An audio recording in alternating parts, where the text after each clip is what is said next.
کے بعد پھر وہ میں وہاں پولنگ اسٹیشن اسی کمرے میں رہا، یہ میرے دوست چلے گئے اور 4 بجے کے بعد لائٹ آف ہوتی ہے اور اس کے بعد کیا ہوتا ہے، ریزلٹ آنے بند ہو جاتے ہیں اور پریزائڈنگ آفیسر آنا بند ہو جاتے ہیں۔ میں پوچھنا چاہتا ہوں اتنی بڑی لیڈ، اتنی بڑی، میں کہتا ہوں پاکستان کی تاریخ میں اس سے پہلے الیکشن کمیشن صاحب دھاندلی بھی ہوتی ہے، ہر دفعہ آپ لوگ کچھ کرتے ہوں گے، پر اس دفعہ تو آپ نے دھاندلی کی بھی ریکارڈ توڑ دیے ہیں۔ بھائی جو دوسرے نمبر پر تھا اس کو آپ پہلے نمبر پہ لے گئے ہیں اور جو پہلے نمبر والا تھا اس کو آپ دوسرے نمبر پہ لے آئے ہیں، اور کیا آپ نے یہ ریزلٹ دیا ہے عوام کو؟ میں کہتا ہوں آج پوری قوم آپ کے اس الیکشن کو ریجیکٹ کر چکی ہے اور ہم مطالبہ کرتے ہیں کم از کم اگر اور نہیں تو ہمارے حلقے میں دوبارہ الیکشن کروائیں اور دوبارہ یہ الیکشن ہونا چاہیے، ہم یہ مطالبہ کرتے ہیں۔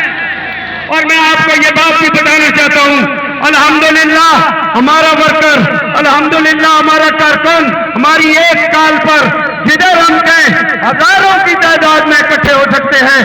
آپ نے یہ دیکھا ہے اور آپ کو یہ پتا ہے ہم پرامن تھے، پرامن ہیں، لیکن مطالبہ کرتے ہیں کہ بھائی ریزلٹ کو اصل شکل میں لاؤ، نہیں تو پھر دوبارہ ڈبے رکھ لو، دوبارہ الیکشن کروا لو۔ ہم الیکشن کے لیے بھی تیار ہیں، ان کو تو کوئی ووٹ دینے کیا ان سے بات کرنے کے لیے تیار نہیں ہے۔ آج سروے کر لو ان کے کیمپوں کا، جو جیتے ہوئے ہوتے ہیں ان کے پاس خوشی کی لہریں ہوتی ہیں، وہاں بھی جا کے دیکھو ایسے پتہ چلتا ہے کہ یہاں کوئی ماتم ہوا ہے۔ بھائی وہ اگر جیتے ہوئے ہوتے تو بات تھی، ضمیر کی آواز تو ان کی بھی آخر ہے۔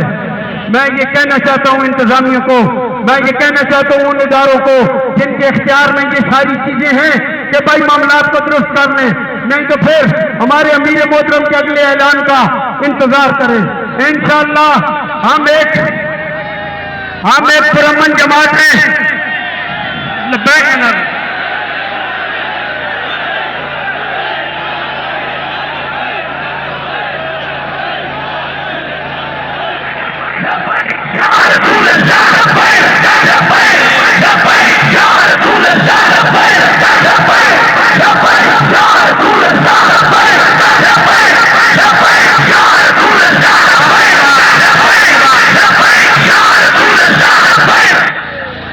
اور میں آپ کو یہ بھی بتانا چاہتا ہوں الیکشن کمیشن صاحب ابھی آپ کے پریزائڈنگ آفیسر ریزلٹ لے کے آ رہے تھے، ابھی تک فارم 45 پورا آر او کے آفس جمع بھی نہیں ہوا تھا جب انہوں نے PP4 کا ریزلٹ اناؤنس کر دیا، اور ابھی تک NA50 کے پورے آروز وہاں پہنچے بھی نہیں تھے، اور لوگ پتہ نہیں رات کو یہ پریزائڈنگ افسر کہاں تھے جو دن صبح 10-11 بجے تک بھی نہیں پہنچے تھے۔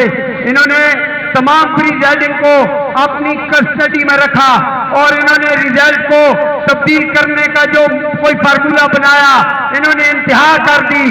میں کہتا ہوں دھاندلی کی انتہا ہو گئی، اور پھر ابھی NA50 کے سارے ریزلٹ آئے بھی نہیں تھے، 45 فارم ابھی کمپلیٹ بھی نہیں ہوئے تھے جب انہوں نے اعلان کر دیا کہ حافظ سعد حسین رضوی ہار گئے ہیں۔ میں نے کہا ہم تو انشاءاللہ کل بھی جیتے ہوئے تھے، آج بھی جیتے ہوئے ہیں، اور انشاءاللہ آنے والی کل بھی ہم ہی نہیں جیتنا ہے۔ آپ کو یہ بھول ہے، سارے حلقے کی عوام ہمارے ساتھ کھڑی ہے۔ اگر اس شارٹ نوٹس پہ صبح کال چلی ہے کوئی 10 بجے، ابھی بھی مجھے یہ پورے اپنے جلسوں کا کوئی جلسہ اتنا بڑا دکھا دیں، کوئی اتنا بڑا احساس دکھا دیں، کوئی عوام کی اتنی بڑی محبت دکھا دیں، کہاں آنکھیں بند کر کے آپ کیا کام کر رہے ہیں؟ اگر کوئی 19-20 کا فرق ہوتا آپ نکال بھی دیتے تو ہم آپ پہ الزام نہ لگاتے۔ ہم الزام نہیں لگا رہے، یاد رکھو ہم حقیقت کہہ رہے ہیں، ہم سچی بات کر رہے ہیں، اور ہم یہ کہہ رہے ہیں ساڈا ہاتھ اتھے رکھ، ساڈا ہاتھ اتھے رکھ، اور یہ ہم آپ کو بتا رہے ہیں کہ اپنے قبلے کو درست کر لیں، نہیں تو پھر اگلی کال کا ہمیں انتظار ہے اپنے امیر محترم کا، اپنے مرکز کا۔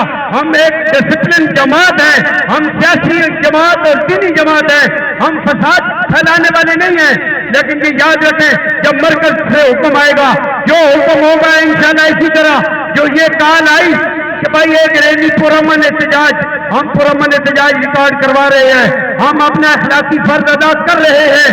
آپ لوگوں کو بھی چاہیے کہ آپ اپنا قانونی حق بے شک طریقے سے جو مسئلہ ہے اس کو ہمارے ساتھ بیٹھ کے حل کرے. ہمارے ساتھ ابھی بھی آپ 45 فارم رکھ کے ہمارے ساتھ بیٹھ کے بات کر لیں. آپ نے کیا تماشا کیا ہے کہ بھائی ابھی 45 فارم ابھی مکمل نہیں ہوئے اور آپ نے ریزلٹ دے دیا ہے. بس یہی بات ہے میرے آقا کے غلاموں. ہم پرامن ہیں, پرامن رہیں گے.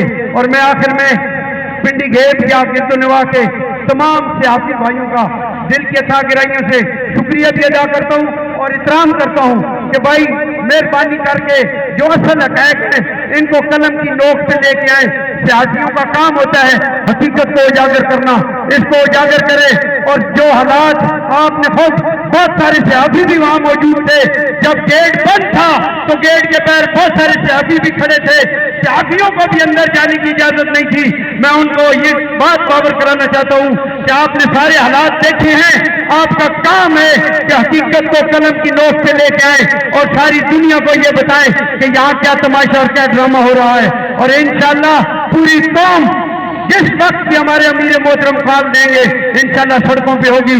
یہ ہم اس طرح کی قیدی حکومت, یہ سلیکشن والی حکومت جن کو آپ نے سلیکٹ کر ہی دیا ہے, ان کو ہم نہ تو حکومت کرنے دیں گے اور نہ یہ حکومت چلا سکتے ہیں اور نہ یہ حکومت چلانے کے اہل ہیں. انہوں نے تو 40 سال پاکستان کو لوٹا ہے اور پورے ملک کے اندر جو حالات ہوئے ہیں یہ آپ کے سامنے ہیں. ہم اپنے اداروں کا احترام کرتے ہیں لیکن ہم انصاف چاہتے ہیں, ہم حقیقت چاہتے ہیں. مہربانی فرما کر حقیقت کی طرف آئیں. عوام کی جو رائے ہے اس کا خیال کریں. بہت شکریہ, بہت مہربانی.